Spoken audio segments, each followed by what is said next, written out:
тағдыр алдын ала жазылып қояды дейді ғой. Иә, бірақ тағдырдың бірнеше тараулары бар. Яғни адамның таңдай алатын нұсқаулары бар.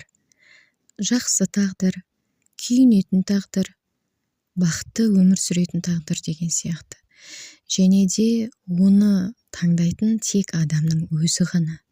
Адамның ішкі қалауы қандай болса, адам сол жолды таңдайды.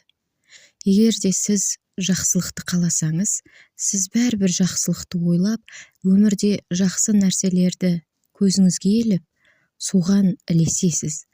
Ал егер де керісінше жамандық нәрсені жиі ойлайтын болсаңыз, жамандыққа бет бұрып, жаман әрекет істейтін болсаңыз, сіздің тағдырыңыз соған сай болады.